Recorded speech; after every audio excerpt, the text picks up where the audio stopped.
Hello বন্ধুরা, আশা করি সবাই ভালো আছেন। কম্পিউটার শিক্ষা 24 চ্যানেলে আপনাদেরকে স্বাগতম। আজকে আমি একটা নতুন টপিকস নিয়ে আলোচনা করব, সেটা হচ্ছে মাইক্রোসফট অফিস ওয়ার্ডের ইনসার্ট মেনুতে থাকা টেবল অপশন নিয়ে। টেবলের কাজটা খুবই গুরুত্বপূর্ণ। যে কোনো অফিসিয়াল কাজের জন্য টেবল খুবই গুরুত্বপূর্ণ। প্রায় ভাগ ফরম্যাটে টেবলের কাজ রয়েছে। যেরকম একটা বায়োডাটা তৈরি করবেন, একটা স্ট্যান্ডার্ড ফর্ম তৈরি করবেন, ওইভাবে কিংবা একটা ক্যাশ মেমো তৈরি করবেন, যে কোনো ফরম্যাটে আমাদেরকে কি লাগে? টেবলের কাজ লাগে। তো টেবলের কাজটা আসুন আমরা শিখে নেই। এখানে টেবলে ক্লিক করার পর এখানে কতগুলি টেবল দেখেন ফিক্সড, এগুলো তৈরি করা আছে। তো আমরা চাইলে এখান থেকেও নিতে পারি, নাইবা এখানে ইনসার্ট টেবল রয়েছে, ওখানে যেও আনতে পারি। তো আমরা ইনসার্ট টেবলে থেকে নিয়ে আসবো। ইনসার্ট টেবলে যাওয়ার পর আমরা একবার হিসাব করে নিতে পারবো আমাদের কয়টা কলম লাগে, কয়টা র লাগে, ওইটা আমরা হিসাব করে আনতে পারবো। তো আমরা ধরে নিলাম আমাদের 3টা কলম লাগে। তো এই জায়গায় আমরা নাম্বার অফ কলমসের ওই জায়গায় 3 করে দিলাম। নাম্বার অফ র আমাদের ধরে নিলাম 4টা র লাগে, তো এখানে 4 করে দিলাম। তারপর এখানে ওকে ক্লিক করলাম। এবার দেখেন 3টা কলম এবং 4টা র রয়েছে। কলম বলতে এই পার্ট এবং এই পার্ট, এগুলো কলম। আর র বলতে এইভাবে যেগুলো রয়েছে ওইটা হলো র। তো আমরা চাইলে এখানে আরো কলম আনতে পারবো, আরো র আনতে পারবো, বা এগুলো কলম আমরা কি করতে পারবো, আমাদের প্রয়োজন মতো আমরা কম বেশি করে নিতে পারবো। ধরে নিলাম এই কলমটা আমরা এতটুক জায়গা আমাদের প্রয়োজন নেই, আমরা কম করে দেব। তাহলে আমরা এই দাগে চলে যাব। মাউস ওই দাগে নেওয়ার পর দেখেন এইভাবে একটা দুই সাইড কারচিন একটা চিন রয়েছে। তো আমরা ওইটা আসার পরে কি করব, ক্লিক করব। ক্লিক করে ধরে আমাদের যে জায়গায় যাওয়া দরকার ওই জায়গায় চলে যাব। এইভাবে আমরা কম বেশি করতে পারবো। ওইভাবে যদি একটা র আমাদের কম বেশি করা লাগে, তো তাহলে আমরা ওই রর ওই দাগে চলে যাব। যাওয়ার পর আমরা ধরে টেনে এইভাবে কম বেশি করতে পারবো। তারপর যদি আমরা কোনো জায়গায় র এবং কলম বাড়াইতে চাই, বাড়াইতে পারবো, কমাইতে চাই, কমাইতেও পারবো। তো এইভাবে আমরা কম বেশি করে নিব। তো এবার দেখেন আমরা টেবলটা প্রথমে ফিল আপ করে নেব। তো ফিল আপ কিভাবে করে? তো নর্মালি আপনারা যেভাবে টাইপ করেন ওইভাবে এই জায়গায় কোন ঘরে কি টাইপ করা লাগে ওইভাবে টাইপ করে নেব।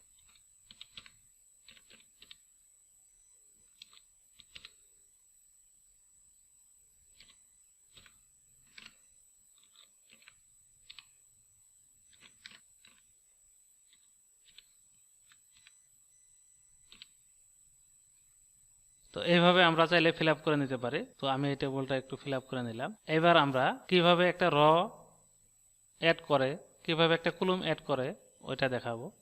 আমাদের টেবলটা তৈরি হয়ে গেছে। এবার ধরে নিলাম আমাদের এই টেবলে এই লেফট সাইডে একটা কলম বাড়িয়ে ওখানে আমরা সিরিয়াল নাম্বার লিখে দেব। তো তাহলে আমরা কি করব, এই এক্সামিনেশন যেটা কলম ওইটা আমরা সিলেক্ট করে নেব।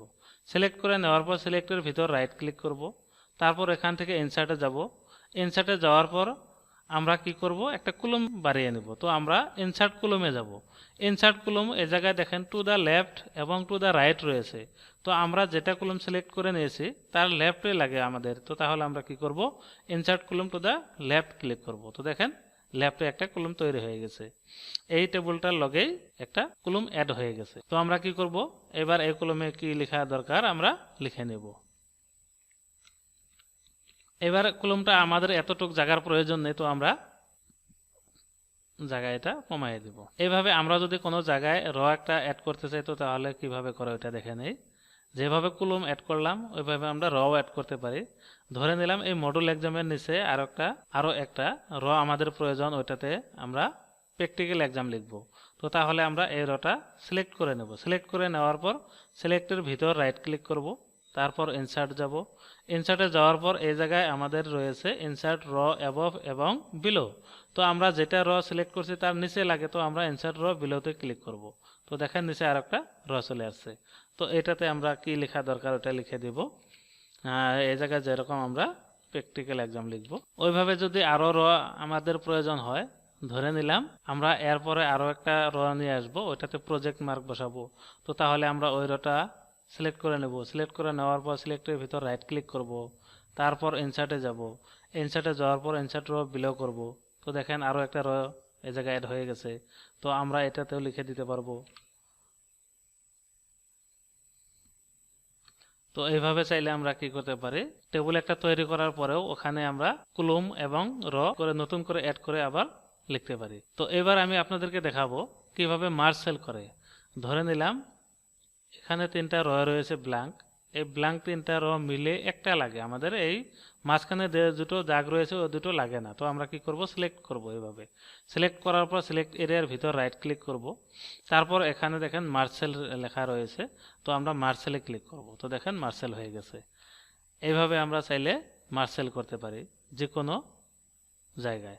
ধরে নিলাম এই জায়গায় মার্কস এবং রিমার্কস রয়েছে, এটা আমরা মার্সেল করব। তো সিলেক্ট করে নিলাম, সিলেক্ট করার পর সিলেক্টের ভিতর রাইট ক্লিক করব এবং মার্সেলে ক্লিক করব। দেখেন হয়ে গেছে। তো আমরা চাইলে এটা আনডু করতে পারি, এখানে আনডু অপশন রয়েছে, আনডু অপশনে ক্লিক করলেও হবে, নাইবা কিবোর্ড থেকে শর্টকাট কন্ট্রোল জেড প্রেস করলেও হবে। ওইভাবে এটাও যদি আনডু করতে চাই এটাও আনডু করা যাবে। তো এইভাবে চাইলে আমরা মার্সেল করতে পারি। তারপর এখানে ইরেজার অপশন রয়েছে, আমরা চাইলে ইরেজার দিয়েও মুছে দিতে পারি। তো ইরেজারে ক্লিক করব, এবার আমাদের কোনটা মুছে নিতে লাগে ওইটা ক্লিক করব। এইভাবে আমরা ইরেজার দিয়েও মুছে নিতে পারি। তারপর যদি আনডু করতে লাগে আনডু করতে পারি। তো এইভাবে আমরা কি করতে পারি, মার্সেল এবং ইরেজারে কাজ করতে পারি। ওইভাবে এখানে দেখেন ড্র টেবল অপশন রয়েছে, তো আমরা চাইলে ড্র টেবল দিয়ে আঁকতে পারি। তো এখানে ড্র টেবলে ক্লিক করার পর আমরা কোন জায়গায় এঁকে দেবো ওই জায়গায় ক্লিক করে ধরে এইভাবে আঁকতে পারি। তো ড্র টেবল আমরা স্টাইল নিয়েও আঁকতে পারি। এখানে লাইন স্টাইল রয়েছে, তো লাইন স্টাইলে ক্লিক করব, তারপর এখানে দেখেন অনেকগুলো স্টাইল রয়েছে, তো আমরা চাইলে এখান থেকে যে কোনো স্টাইল নিয়ে নিব। তারপর এখানে লাইন ওয়াইডটা রয়েছে, তো আমরা চাইলে এখান থেকে লাইন ওয়াইডটাও কম বেশি করতে পারি। তারপর পেন কালার রয়েছে, কালার দিতে পারি। ধরে নিলাম আমরা এই কালারটা দেব। এবার কোন জায়গায় ড্র করব, দেখেন ওই স্টাইলটাই ড্র হয়ে গেছে। তো এইভাবে চাইলে আমরা ড্র টেবলে কাজ করে নিতে পারি। এবার ইরেজার দেওয়া মুছতে পারি। তো ইরেজার, মার্সেল এবং ড্র টেবলের কাজ আমরা এইভাবে করতে পারি। এবার যদি টেবল টুলসটা আমাদের এই জায়গায় না থাকে, তো আমরা যদি টেবলের বাইরে কোনো জায়গায় ক্লিক করি, তো দেখেন এবার টেবল টুলস অপশনটা চলে গেছে। তো আমরা কি করব, টেবলের ভিতর যে কোনো জায়গায় এক জায়গায় ক্লিক করব, তারপর টেবল টুলসটা চলে আসবে। তো এইভাবে আমরা কি করব, যদি টেবল টুলস না শো করে তাহলে আমরা টেবলের ভিতর ক্লিক করব, তারপর টেবল টুলস এখানে পেয়ে যাব। তো টেবলে অনেক কাজ রয়েছে, এইভাবে আমরা কলম বাড়িয়ে নিলাম, র বাড়িয়ে নিলাম, টেবলের ভিতর লিখে দিলাম, ড্র টেবলে কাজ করলাম, ইরেজারে কাজ করলাম। তারপর এবার আমরা দেখব এখানে বর্ডার অপশন রয়েছে, তো আমরা কিভাবে বর্ডার করতে পারি ওটা দেখে নেব। তো প্রথমে আমরা সিলেক্ট করে নেব, সিলেক্ট করে নেওয়ার পর এখানে বর্ডার যেটা অ্যারো চেইন রয়েছে ওটাতে ক্লিক করব, তারপর বর্ডার এন্ড শেডিংয়ে যাব। এবার এখান থেকে আমরা বর্ডার পছন্দ করব, তারপর কালার পছন্দ করে নেব। এবার ওকে ক্লিক করব, দেখেন ওই বর্ডারটাই হয়ে গেছে। তো এইভাবে চাইলে আমরা টেবলটা বর্ডার করে নিতে পারি। এইবার যদি আমরা টেবলের ভিতর যেগুলোতে একটা লিখে নিয়েছি ওইগুলো যদি কালার করতে চাই, তো তাহলে আমরা কি করে নেব, সিলেক্ট করে নেব। এবার হোম মেনুতে যাব, যাওয়ার পর এখানে ফন্ট, শুধু কালার নয়, ফন্ট সাইজ, ফন্ট স্টাইল যে কোনো কাজ আমরা করে নিতে পারি। আমরা শুধু কালারটা করলাম এবং ফন্ট সাইজটা একটু বাড়িয়ে দেব। তো এইভাবে আমরা টেবল বর্ডার করতে পারি, টেবলের ভিতরে যেগুলো টেক্সট রয়েছে ওগুলো কালার এবং বাকি কাজগুলো করতে পারি। তো এবার আমি আপনাদেরকে দেখাবো টেবলে আরও বহুতগুলো স্টাইল রয়েছে। তো আমরা সিলেক্ট করে নেব, তারপর টেবল টুলসে যাব। এই জায়গায় দেখেন টেবল স্টাইল রয়েছে, তো অনেকগুলো স্টাইল এই জায়গায় আছে। তো আমরা স্টাইলের রাইট সাইডে যেটা অ্যারো চেইন রয়েছে ডাউন অ্যারো ওইটাতে ক্লিক করব। এবার যতগুলো স্টাইল রয়েছে দেখেন এই জায়গায় অনেকগুলো স্টাইল রয়েছে, তো আমরা চাইলে এখান থেকে যে কোনো স্টাইল অ্যাপ্লাই করতে পারি। তো দেখেন এইভাবে স্টাইল হয়ে গেছে। তো আমরা যদি এবার স্টাইলটা রিমুভ করতে চাই, না লাগে, তো তাহলে আমরা সিলেক্ট করে নেব।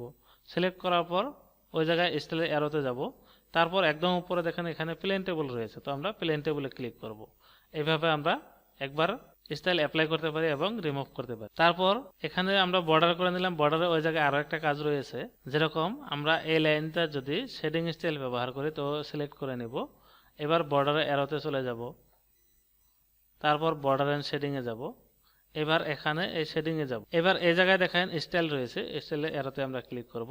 তারপর এখানে দেখেন অনেকগুলো স্টাইল রয়েছে, তো আমরা চাইলে এখান থেকে যে কোনো একটা স্টাইল দিতে পারবো।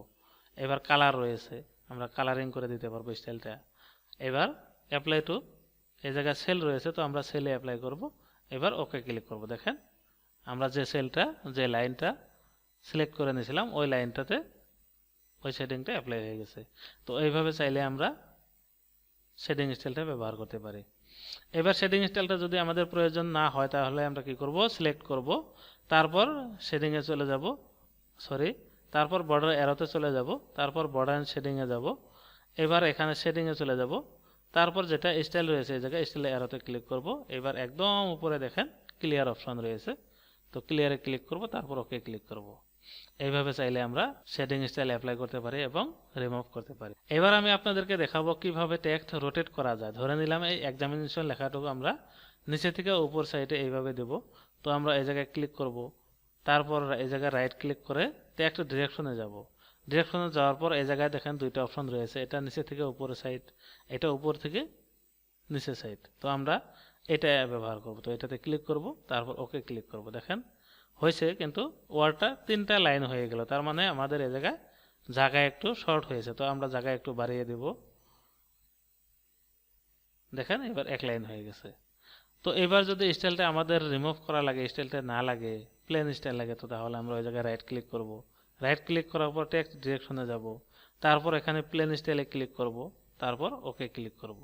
তো এইভাবে চাইলে আমরা লেখাগুলো রোটেট করে দিতে পারি। এবার যদি এই ওয়ার্ডটা রোটেট করতে চাই তাহলে ওই জায়গায় ক্লিক করব, তারপর রাইট ক্লিক করে টেক্সট ডিরেকশনে যাব। এবার কোনটা স্টাইলে আমরা দেবো এটাতে ক্লিক করব, তারপর ওকে ক্লিক করব। দেখেন হয়ে গেছে। তো এইভাবে আমরা রোটেট করে দিতে পারি। এবার যদি প্লেন স্টাইল লাগে তাহলে রাইট ক্লিক করব, টেক্সট ডিরেকশনে যাব, প্লেন স্টাইল ক্লিক করব, তারপর ওকে ক্লিক করব। তো এইভাবে আমরা কি করতে পারি, রোটেটও করে দিতে পারি। এবার আমি আপনাদেরকে দেখাবো আমরা প্রথমে কি করেছিলাম, কলম বাড়িয়ে নিয়েছিলাম এবং র বাড়িয়ে নিয়েছিলাম। যদি আমাদের কোনো সময় কলম এবং র ডিলিট করার প্রয়োজন হয় তাহলে আমরা কি করব, ধরে নিলাম এই জায়গায় এই 3 নাম্বার রটা আমাদের প্রয়োজন নেই, তো টেবিলে থেকে আমরা অনলি ওই 3 নাম্বার রটাই ডিলিট করে নেব। তো কিভাবে করব, তো আমরা কি করব, ওই রটা সিলেক্ট করে নেব। সিলেক্ট করার সময় একটু বাইরের সাইডে সিলেক্ট করবেন, এবার সিলেক্টের ভিতর রাইট ক্লিক করবেন, তারপর এখান থেকে ডিলিট র করে দেন। দেখেন ডিলিট হয়ে গেছে। এবার ওই রটা যদি আমরা আন্ডু করতে চাই তাহলে এই জায়গায় আন্ডু অপশনে ক্লিক করলে আন্ডু হবে না, এবার শর্টকাট কন্ট্রোল জেড প্রেস করবেন। ওইভাবে আমরা র এবং কলম যদি ডিলিট করতে চাই, যে কলমটা আমরা ডিলিট করব ওই কলমটা সিলেক্ট করে নেব। সিলেক্ট করার পর সিলেক্টের ভিতর রাইট ক্লিক করব, এবার ডিলিট কলম করে দেব। দেখেন ডিলিট হয়ে গেছে, আন্ডু করে দেই।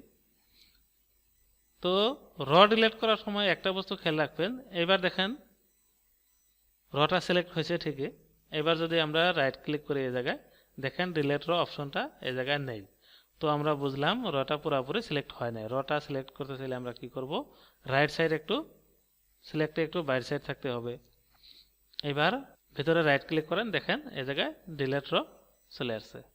তো আমরা র সিলেক্ট করার সময় সবসময় খেয়াল রাখবো কি, সিলেক্টটা এই টেবিলের লাস্ট যেটা বাউন্ডারি তার একটু বাইরে থাকতে হবে, তাহলে হ্যাঁ আমরা বুঝবো রটা পুরোপুরি সিলেক্ট হয়েছে।